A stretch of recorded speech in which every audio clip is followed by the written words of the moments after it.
ओम नमः शिवाय। हर हर महादेव। आप सबको फिर से स्वागत है आपकी अपने चैनल अहल्या की दुनिया में।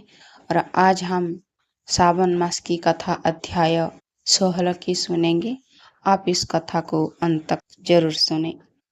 ईश्वर बोले, हे सनत कुमार, अब मैं शीतला सप्तमी व्रत को कहूँगा। श्रावण मास में शुक्ल पक्ष की सप्तमी तिथि को यह व्रत करना चाहिए। सर्वप्रथम भीत पर एक बापी का आकार बनाकर अशरीरी यज्ञ का दिव्य रूप वाले 7 जल देवताओं, 2 बालकों से युक्त पुरुष यंत्र यज्ञ का नारी, 1 घोड़ा, 1 वृषभ तथा नर वाहन सहित 1 पालकी भी उस पर लिखें। इसके बाद 16 उपचारों से 7 जल देवताओं की पूजा होनी चाहिए। इस व्रत को साधन में ककड़ी और दधी ओदन का नैवेद्य अर्पित करना चाहिए। तत्पश्चात नैवेद्य के पदार्थों में से ब्राह्मण को वायन देना चाहिए। इस प्रकार 7 वर्ष तक इस व्रत को करने के अनंतर उद्यापन करना चाहिए। इस व्रत में प्रत्येक वर्ष 7 सुवासिनियों को भोजन कराना चाहिए। जल्द देवताओं की प्रतिमाएं एक सुवर्ण पात्र में रखकर बालकों के सहित एक दिन पहले सायंकाल में भक्ति पूर्वक उनकी पूजा करनी चाहिए। सुबह काल पहले ग्रह होम करके देवताओं के निर्मित चोरू से होम करना चाहिए।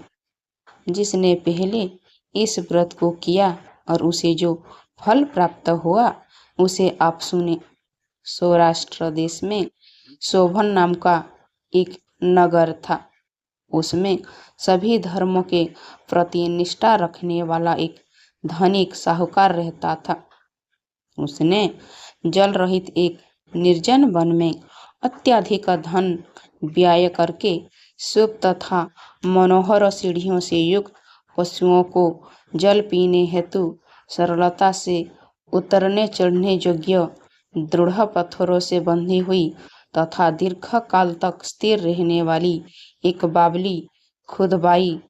उसने उसके बाहर चारों ओर थके रहियों के विश्राम के लिए अनेक प्रकार के वृक्ष से शोभायमान एक बाग लगवाया, किंतु वो बावली सूखी रह गई और वहां एक बूंद भी जल नहीं प्राप्त हुआ। मेरा प्रयास व्यर्थ हो गया और मैंने व्यर्थ में अपना धन व्यय किया। इस चिंता में पड़ा हुआ वो धनंद नामक धनिक वहीं पर रात में सो गया। तब उसके स्वप्नों में आकर जल देवताओं ने उससे कहा कि हे धनद, जल के आने का उपाय सुनो। यदि तुम हम लोगों के लिए आदर पूर्वक अपने पुत्र की बलि दोगे तो उसी समय तुम्हारी यह बावली जल से भर जाएगा। यह सपना देख करके घर आकर धनिक ने अपने पुत्र को बताया। द्रविण नामक उसका वो पुत्र भी धर्मपरायण था। वो कहने लगा, सुनिए, आप मुझे जैसे पुत्र के पिता हैं, यह धर्म का कार्य है, इसमें आपको विचार ही क्या करना चाहिए। वो धर्म ही स्थिर रहने वाला है और पुत्र आदि तो नश्वर है। अल्प मूल्य से महान वस्तु प्राप्त हो रही है।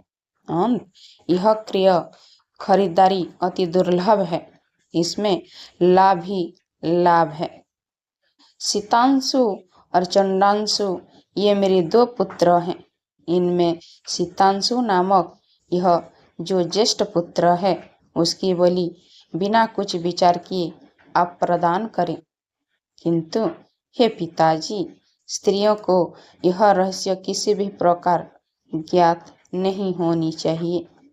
इसमें उपाय यह है कि इस समय मेरी पत्नी गर्भिणी है, उसका प्रसव काल सन्निकट आ गया और प्रसूति के लिए वो अपने पिता के घर जाने वाली है। वो कनिष्ठ पुत्र भी उसके साथ जाएगा। हे तात, उस समय यह कार्य निर्विघ्न रूप से संपन्न हो जाएगा। पुत्र की यह बात सुनकर पिता उस पर बहुत प्रसन्न हुए और बोले, हे पुत्र, तुम धन्य हो और मैं भी धन्य हूँ जो कि तुम जैसे पुत्र से पुत्रवान हूँ। इसी बीच उस सुशीला के पिता के घर से बुलावा आ गया और वो जाने लगी। तब उसके भैंसुर तथा पति ने कहा कि यह ज्येष्ठ पुत्र हम लोगों के पास ही रहेगा और तुम इस छोटे पुत्र को ले जाओ। इस पर उस साध्वी ने पति भैंसुर के कहने से वैसा ही किया। तत्पश्चात उसके चले जाने पर उन पिता पुत्रों ने उस बालक के शरीर में तिल का लेप करके भली भांति स्नान कराकर सुंदर वस्त्रों तथा आभूषणों से अलंकृत करके पूर्वाषाढ़ कर शतभिषा नक्षत्र में उसे प्रसन्नता पूर्वक बावली के तट पर खड़ा किया और कहा कि बावली के जल देवता इस बालक के बलिदान से प्रसन्न हो। उसी समय वो बावली अमृत तुल्य जल से परिपूर्ण हो गई और वो दोनों पिता पुत्र हर्ष शोक से युक्त होकर घर चले गए। उस सुशीला ने अपने पिता के घर में तीसरा पुत्र उत्पन्न किया और 3 महीने के बाद अपने घर जाने के लिए निकल पड़ी। मार्ग में आते समय वो बावली के पास पहुंची और उस बावली को जल से भरा हुआ देखा। वो बड़ी आश्चर्य में पड़ गई।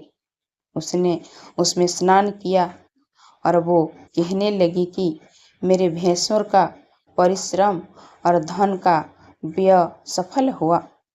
उस दिन श्रावण के शुक्ल पक्ष की सप्तमी तिथि थी और सुशीला का शीतला सप्तमी नामक शुभ व्रत था। उसने वहीं पर भात पकाया और दही ले आई। उसके बाद जल देवताओं को विधिवत पूजन करके दही भात तथा ककड़ी फल का नैवेद्य अर्पण किया और फिर ब्राह्मण को वायन देकर साथ के लोगों के साथ मिलकर उसी नैवेद्य का भोजन किया। वहां से उसका ग्राम 1 योजन दूरी पर था। तदंतर वो सुंदर पालिकी पर आरूढ़ होकर दोनों पुत्रों के साथ वहां से चल पड़ी। तब वो जल देवता परस्पर कहने लगे कि हमें इसका पुत्र जीवित करके प्रदान करना चाहिए, क्योंकि इसने हमारा व्रत किया है और यह उत्तम वृद्धि रखने वाली है। इस व्रत के प्रभाव से उसे नूतन पुत्र देना चाहिए। पहले उत्पन्न हुए इसके पुत्र को यदि हम लोग ग्रहण किए रह गए तब हमारी प्रसन्नता का फल ही क्या। वापस में ऐसा कहकर उन दयालु जल देवता ने बावली में से उसके पुत्र को बाहर निकालकर माता को देखा दिया और फिर उन्हें विदा किया। तब वो शिशु माता ऐसा कहकर पुकारता हुआ अपनी माता के पास पीछे से दौड़ पड़ा। अपने पुत्र का शब्द सुनकर उसने पीछे मुड़कर देखा। वहां अपने पुत्र को देखकर वो मन ही मन बहुत चकित हुई। उसे अपनी गोद में लेकर उसने उसका मस्तक सूंघा, किंतु यह डर जाएगा इस विचार से उसने पुत्र से कुछ भी नहीं पूछा।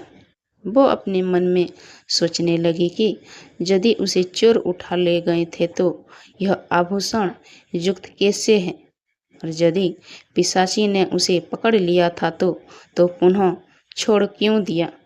इसके घर के संबंधियों ने तो चिंता के समुद्र में निमग्न होंगे। इस प्रकार सोचती हुई वो नगर के द्वार पर आ गई। तब लोग कहने लगे कि सुशीला आई है। यह सुनकर वो पिता पुत्र अत्यंत चिंतित हुए कि वो ना जाने क्या कहेगी और पुत्र के विषय में हम लोग क्या बताएंगे। इसी बीच वो तीनों पुत्र के साथ आ गई। तब ज्येष्ठ बालक शीतांशु को देखकर सुशीला के भैंसुर पिता घोर आश्चर्य में पड़ गए और बहुत आनंदित भी हुए। वो बोले, हे सुचितित, तुमने कौन सा पुण्य कार्य अथवा व्रत किया था। हे भमिनी, तुम पतिव्रता हो, धन्य हो और पुण्यवती हो। इस शिशु के मृत्यु हुए तो 2 माह व्यतीत हो चुके हैं और तुमने इसे फिर से प्राप्त कर लिया तथा वो बावली भी जल से परिपूर्ण हो गई। तुम एक पुत्र के साथ अपने पिता के घर गई थी और तीनों पुत्र के साथ आई हो। हे श्रृंधु, तुमने तो कुल का उद्धार कर दिया। हे सुभानने, मैं तुम्हारी कितनी प्रशंसा करूं। इस प्रकार भैंसुर ने उसकी प्रशंसा की। पति ने उसे प्रेम पूर्वक दिखा तथा सास ने उसे आनंदित किया। तत्पश्चात उसने मार्ग के पुण्य का समस्त वृत्तांत कहा। अंत में उन सभी ने मनोवांछित सुखों का उपभोग करके बहुत आनंद प्राप्त किया। हे बच्चा, मैंने इस शीतला सप्तमी व्रत को आपसे कह दिया। इस व्रत में दधी, आंदोन, शीतल, ककड़ी का फल शीतल और बावली का जल भी शीतल होता है तथा इसके देवता भी शीतल हैं। शीतला सप्तमी का व्रत करने वाली तीनों प्रकार से पापों के समाप्त से शीतल हो जाते हैं। इसी कारण से यह सप्तमी शीतला सप्तमी इस यथार्थ नाम वाली है। इसी कारण से इसको शीतला सप्तमी कहा जाता है। आज हम श्रावण मास की 16वें अध्याय की कथा को श्रवण किए। कल हम 17वें अध्याय की कथा को श्रवण करेंगे। आपको इस कथा कैसी लगी कमेंट में ज़रूर बताइएगा और पहली बार चैनल पर आए हैं तो चैनल को सब्सक्राइब कर दीजिए, जो आने वाले नोटिफिकेशन आप तक पहुंच सके। और मेरी वीडियो आपको अच्छा लगता तो एक लाइक ज़रूर कर दीजिए। हर हर महादेव।